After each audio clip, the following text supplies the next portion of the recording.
Welcome to another edition of the Corner Booth Podcast here at the Snowdon Deli. I'm Aaron Rand from CJD, along with Bill Brownstein of the Montreal Gazette, and our two special guests today, veteran business writer Paul Delean. Paul, thank you for being here. And your title's too long, Julian, to even get into. You're a special advisor to Finance Canada. You're a visiting professor at McGill University. You work for Canada in the Washington, related to Canada-U.S. international relations as well. Yeah. So welcome, Julian Karaguesian, our guest as well. Gentlemen, perfect timing. Yeah. A day after the Donald Trump tariffs and beyond markets, of course, falling just incessantly. It hasn't stopped.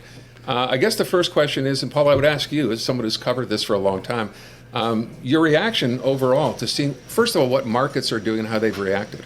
Well, this reminds me very much of 2008 when the financial crisis was going on and the market was dropping by the day, and kind of watching in amazement at what was happening.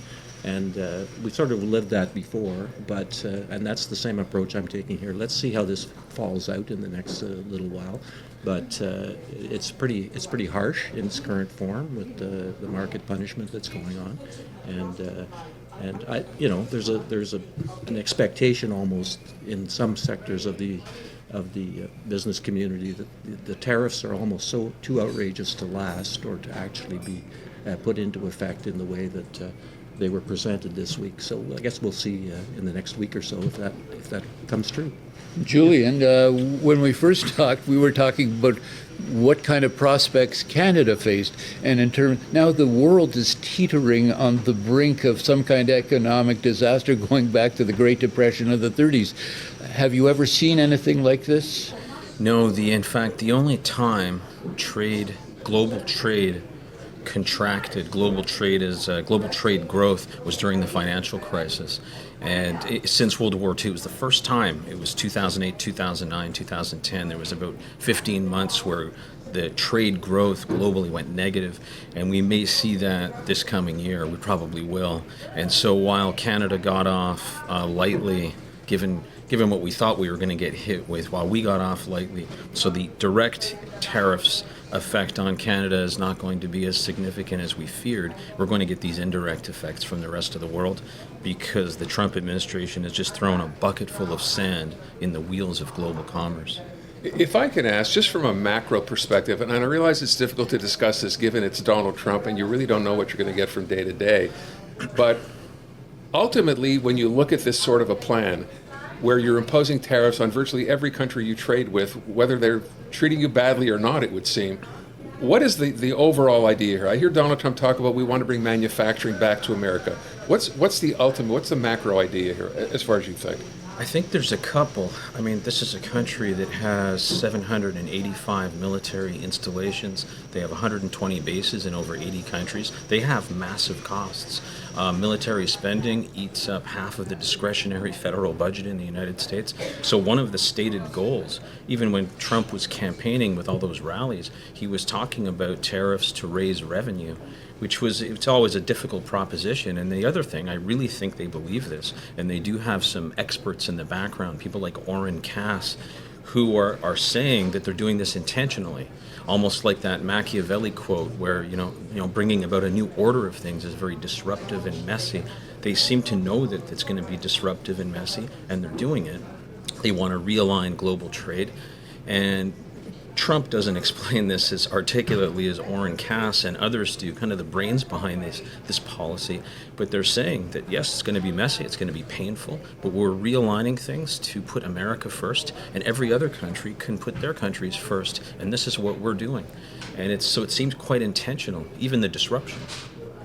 And at what point do they say enough is enough? Our markets are collapsing. People are revolting in the streets. When does this end? Well, does it end? I think with the retaliation we saw from China this morning, and if Europe retaliates, if there's waves of retaliation and counter retaliation, maybe the Fortune 500 CEOs put enough pressure on the Trump administration. Maybe they'll peel this back a bit. Well, one of the considerations I saw or read the other day, Paul, was the idea that by doing this, it'll bring the value of the American dollar down, which becomes because it's the strongest currency in the world, and that's something that would help America. How does that work? Well, in the sense that their exports will become more attractive to other countries if they're not as expensive. With the American dollar cheaper, that's an impediment for them selling abroad to some degree because of the strength of the dollar. So a lower dollar basically helps their exporters. On the other hand, the hostility they create from other countries by doing this is not going to make them particularly welcome necessarily in those markets that they think they're going to be able to get into more easily. So, I don't know that it's you both brought up 0809, the financial crisis then, which was global, but set off by the U.S. again, but global in nature. Does this seem, I mean, I realize it's only been a couple of days, does this seem similar as to how long it may go on, or is that impossible to guess? well, my feeling is I don't think we've seen where this is headed exactly yet, because there's already starting to be a little bit of a pushback in the States to this. And the consumer hasn't even really felt it yet because the tariffs haven't really been in effect yet. But when the price of clothes and technical products goes up because of these tariffs, if they do go up, well, that'll affect a consumer who's very sensitive to things like the price of eggs and the price of gas. So they will see these things coming through, and I'm not sure the American consumer is going to be ready for the sticker shock that awaits him if these things actually are passed through the system. You can't expect the producing the vendor of these products to absorb the cost of these things. They're not going to be able to do that. The margins are too short and too small in business. So the consumer will feel it, and I'm not so sure the American consumer is ready for that because they rebel at the price of eggs and gas, and if it goes up even a few cents. So, Well, didn't Trump thank or congratulate his agriculture minister Yes. for bringing the price of eggs down right. a couple of cents the other day? Yes. What's your take on that in terms of the impact of something like this? Well, I think just one thing is, I think all these things are connected.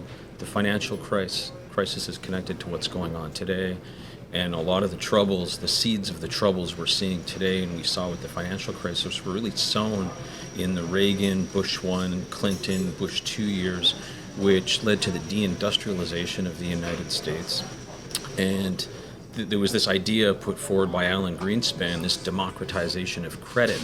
So while everyone was losing their blue-collar manufacturing jobs, access to university loans, to car loans, to mortgages in particular, were eased greatly. So the pain of deindustrialization was taken away. It was masked by debt, but the financial crisis ripped that debt mask off brutally. And so we had a very long aftermath in the financial crisis. We saw the Tea Party movement on the left, the Occupy on the left, Tea Party on the right. And Trump, I know he was watching closely. He said he was. And he steps into the void of this deindustrialized Rust Belt in Appalachia, and he finds a perfect hunting ground for his political ambitions. And so what we're seeing today, and one thing I truly believe, I don't think Trump cares about the lot of the average person per se, but I do believe he's on a mission to bring jobs and factories and industries back to the United States. It may be because he has a 1960s, 1970s idea of the United States as a manufacturing superpower, but it is no longer. And you could see that in this whole China narrative that fits in. It was the United States that pressured the G7 and other countries to get China quickly into the WTO.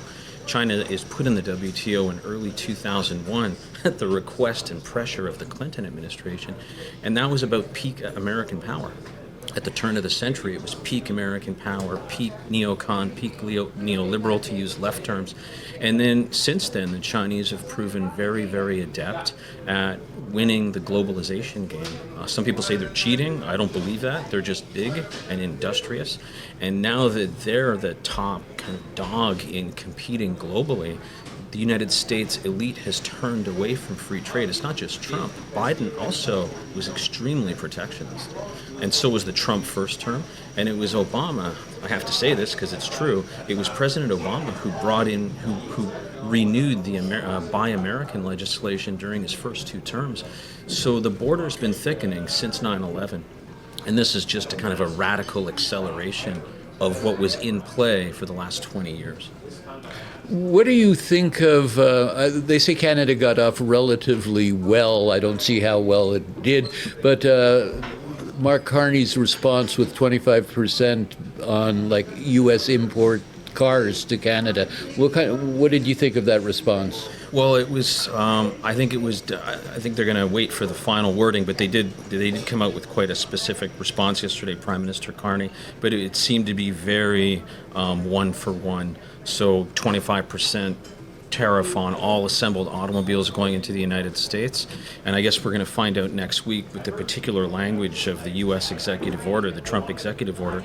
Is that going to be a tariff if the car is 50% American, or is it just a blanket tariff?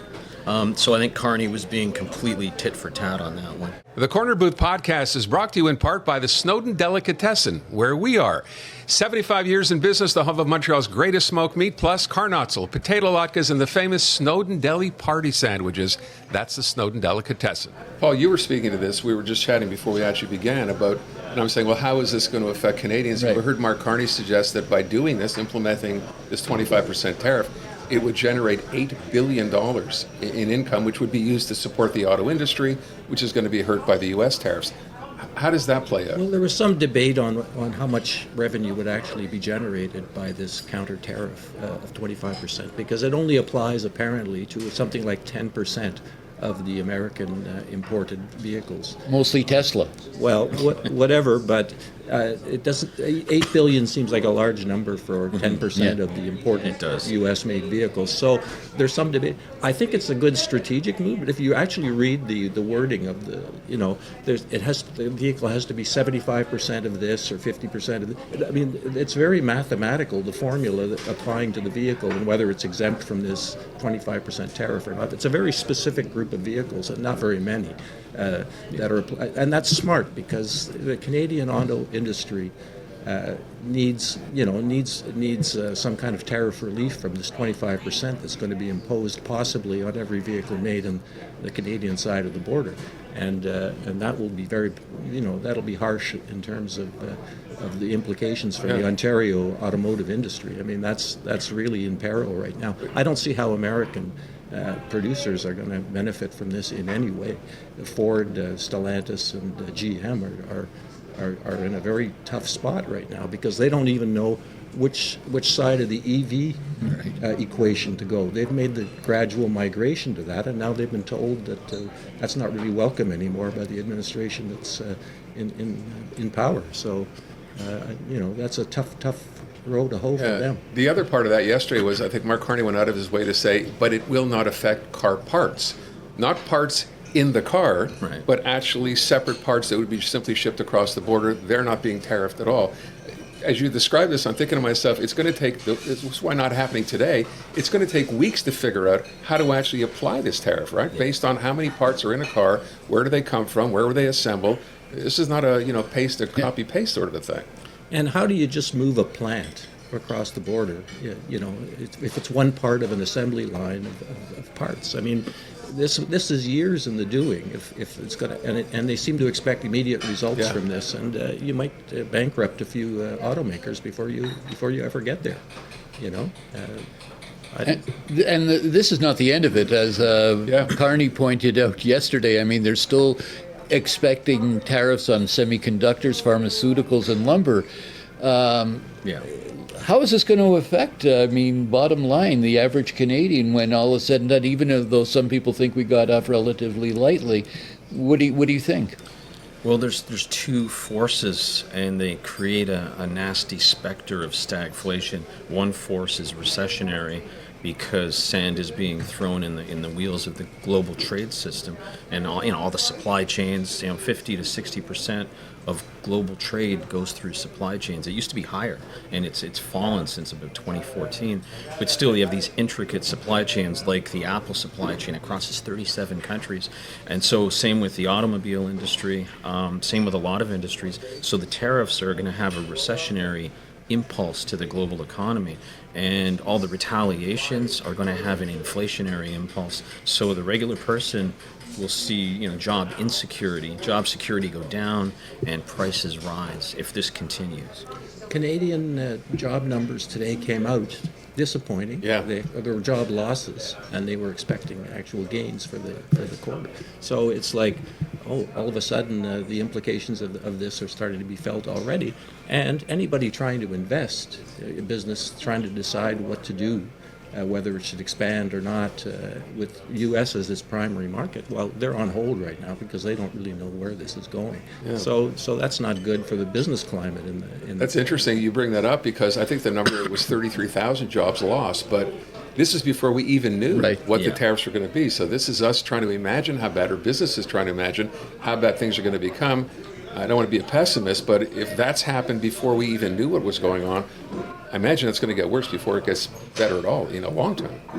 Yeah, Stellantis put one of its plants on layoff the day after, of the announcement this week. So it was like, okay, that's quick, but the way those automobile companies work is they're working on fairly tight production schedules, so the effect will be immediate for them. You brought up the word just now in your analysis, recession, which is the word everyone is now wondering, when does that happen? Is it going to happen? I think Mark Carney addressed it yesterday as well, saying we should get ready. It could happen. Yeah. How does that play out? I mean, how long does this have to go on before we realize that, yes, that's where we're going, or that's where we're going to end up? Well, they've already ignited with all this uncertainty and tariffs back and forth, and now this huge wave of tariffs that was announced on Wednesday.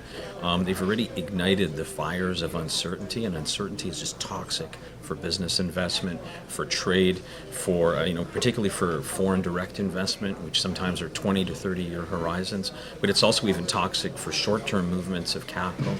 And if this, the longer this continues, the deeper the recession will be, because the greater the uncertainty will be. And big countries like China, they can fight back. They can take all the verbal abuse and the false narratives of how they stole everyone's job. We moved our factories there, and they make all these things, and they're the bad guy.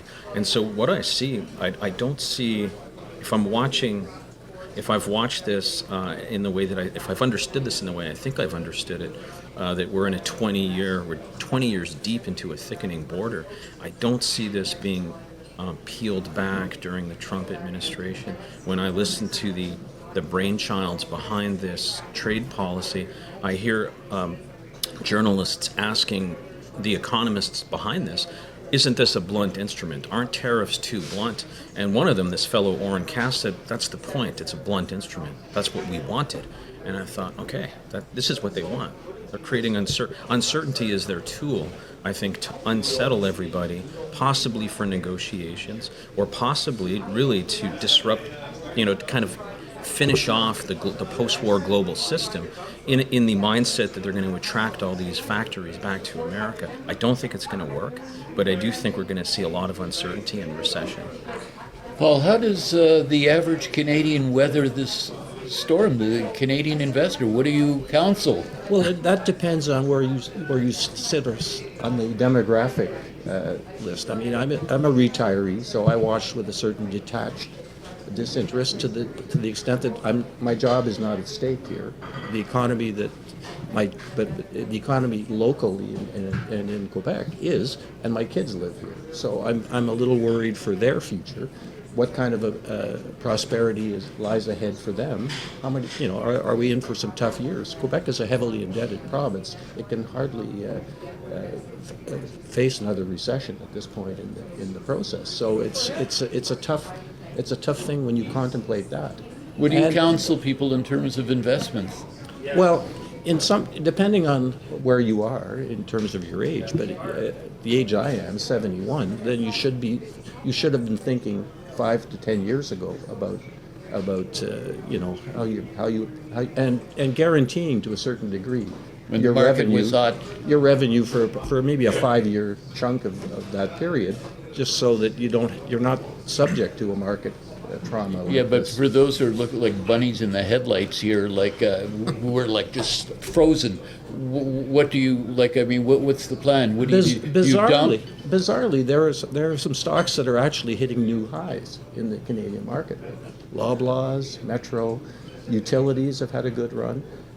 If you've been in conservative there's been a migration to very conservative names. Now that it's trendy to always be on the tech bandwagon because those stocks have gone up, dramatically in the last years. But there are elements of the Canadian market that are relatively shielded from the tariffs, and if you've occupied some of them in the last little while, you've seen some very nice gains. So you need a diversified portfolio for one thing. If you're very tech heavy, then you're getting the brunt of this. I want to go back, if I can, to the sort of big picture here as you're describing this. If the idea, as you just said, was this is a blunt instrument, it's going to achieve what they think it will achieve. So we talked about the U.S. dollar coming down, advantageous to the U.S. economy. Yeah. But my question is, in not understanding this, if the whole free trade era is now being looked on negatively, as it seems, the U.S. wants to impose tariffs on everybody, can the United States sustain itself by simply selling to itself? Because if you can't export your goods to other countries because they're going to charge you a tariff, no one will buy them, is the U.S. self-sustainable here? I mean, is it enough to say we're going to build factories, sell to our own citizens, and the hell with the rest of the world? It's funny that you asked that, Aaron, because I remember having a thought a while back that, I was just thinking to myself, and I was thinking, what countries, this was like 15 years ago, what countries could completely close themselves off and still prosper in some way? And probably the United States is one of them. They wouldn't prosper like they are now, but they could shut themselves off. They have every climate zone. They produce food. They produce manufactured goods. They have its services. They have tech. It's an innovative, dynamic economy. But it would increase the price level dramatically if they did that. But someone could come back and say, well, Switzerland's a rich country and they have a very high price level. They don't have high inflation, but the level of prices is very high, but the level of incomes is even higher. So you wonder if that's what they're trying to engineer. Yes, it's going to cause higher prices, but it's going to bring well-paid jobs back to the United States. That's their mindset. So they could do it. Probably China could be self-sufficient in some ways as well, except for they have critical minerals, they have their own energy, they're going completely towards clean energy very quickly, although they're still the largest emitter in absolute terms. But you have China, the United States. I don't know if Europe doesn't have enough energy, natural resources, but certainly the United States could be self-sufficient if that was the goal. What about Canada? Yeah, we just don't have the capacity to produce a wide range of electronics and consumer goods and even transportation goods for an entire population. But we were it's funny you asked that, Bill, because we were a prosperous country before we had free trade with the United States, and it's one idea we should keep in mind, or one thing that we should keep in mind. We shouldn't be so fearful. We were rich in 1960, relatively speaking. We were rich in 1980, and if the end goal is truly a brutal realignment of trade, if that's the end goal of the Trump administration, we will find a way to be prosperous again. We shouldn't be so scared. We do have water and minerals and hydroelectric power. Yes, we're a natural resource superpower. We have everything. Which brings me to ask a question, which is something I talked about the other day, this idea that Canada is retaliating. Right, we will have counter tariffs to offset the U.S. tariffs. Some countries, and I'm talking about Australia, for example, I was watching their prime minister the other day suggest that now that they've been hit with a 10% tariff, they don't really tariff American goods to begin with. I think they said their typical tariff is 2.5%, but they've been hit with a 10% tariff. But rather than counter tariffs, they want to go through diplomatic channels. They want to, have negotiations going on to see if they can change the U.S.'s mind. We're here, we acted immediately. And I think back to when Justin Trudeau was still prime minister.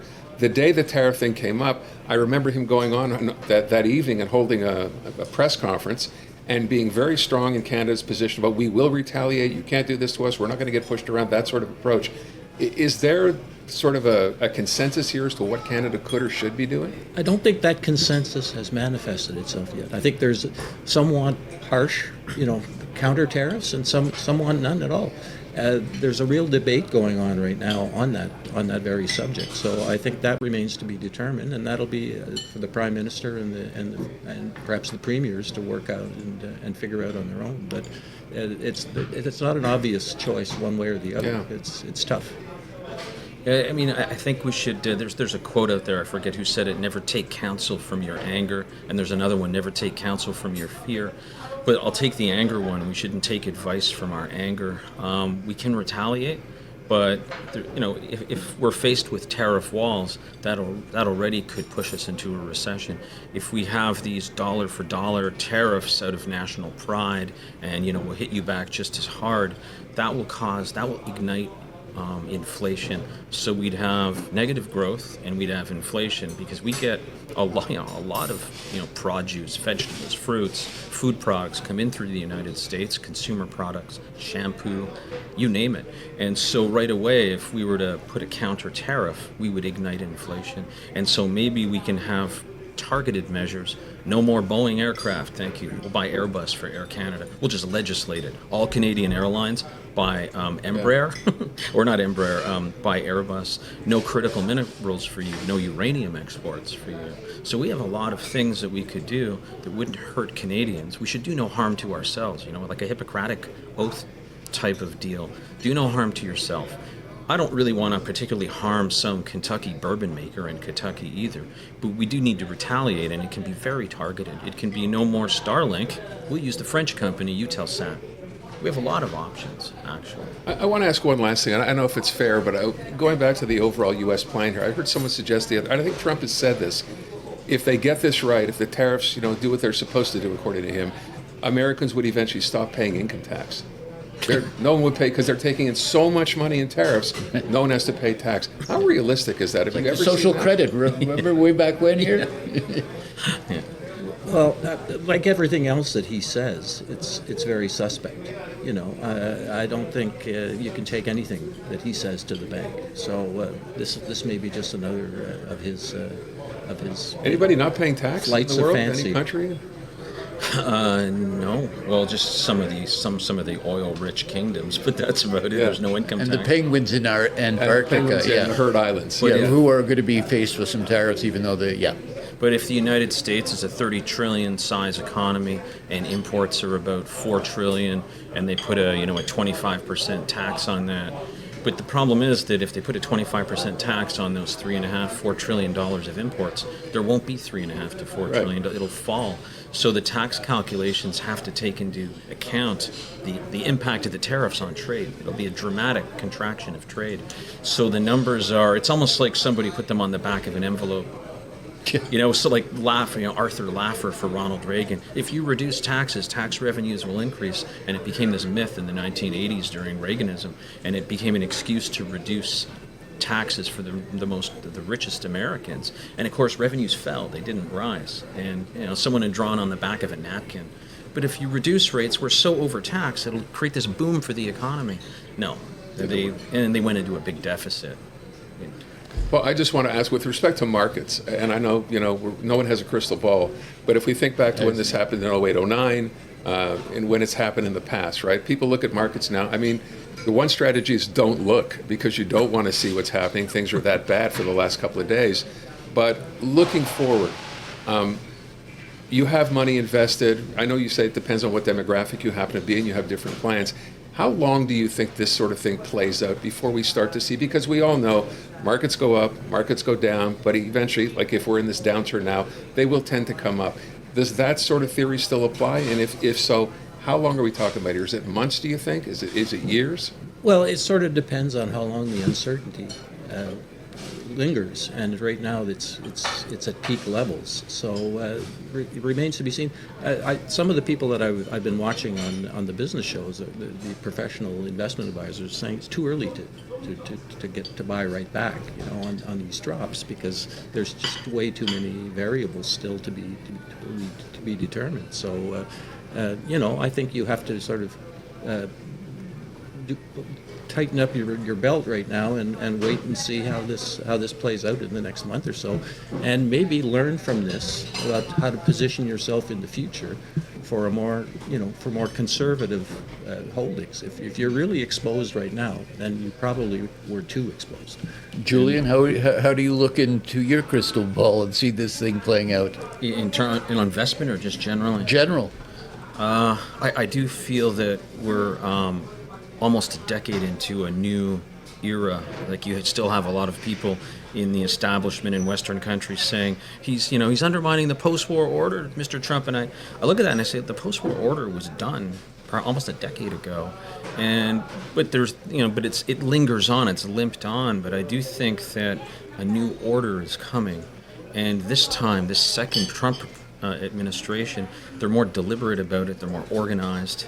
He's chaotic, yes, and the way he does things is aggressive and vulgar, but they seem to be much more organized and determined this time to realign global trade flows. I do think we're entering an era where there's still going to be a lot of global trade, but the United States is determined, and we should remember that during the 4 years of the Biden administration, they had this thing called the Inflation Reduction Act, which was it's $1 trillion of subsidies and tax credits to attract global investment to America, and they attracted a lot from Canada and Europe. So it was very protectionist, it was very interventionist, and so they're going. I see them continuing to go in this direction. And having spent 4 years in Washington, when I hear a lot of Canadians, and I don't blame them for this, but when I hear them saying, but why are they doing this? We're their greatest ally and friend. And the Americans that have contact with Canada have an affection for Canada, and they like Canada. But having lived in the United States for 4 years, rather than just going to Cape Cod or Florida or California, having lived there and traveled around the country, I didn't get a big, you're our greatest ally and friend. Like, the feeling that I got was they barely even know about us or think about us. And I do think that they're in some kind of relative decline. And any time a power goes into relative decline, they tend to squeeze their allies. The Soviets did it. When they were in decline, they squeezed Poland, they squeezed Czechoslovakia, and they're squeezing their allies now because they can't squeeze their adversaries. China's too big to squeeze. Europe is, they're doing it to Europe, but they can't do it to China. So they're doing it to us. By the way, we have to wrap up. I'm just curious, when I saw the list that Donald Trump was holding up, the board he was holding up, someone pointed out Russia is nowhere on that list, but Ukraine has got a 10% tariff.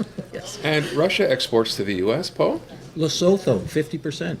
Right at the top there, and Cambodia, all these countries that supposedly have become rich and powerful at the expense of the U.S., according to him in his oration. The rich and powerful Laotians. Yeah. Okay. I don't know. Gentlemen, I want to thank you both. Appreciate it. Honored to be That here. wraps up another edition of the Corner Booth Podcast. We'll see you soon.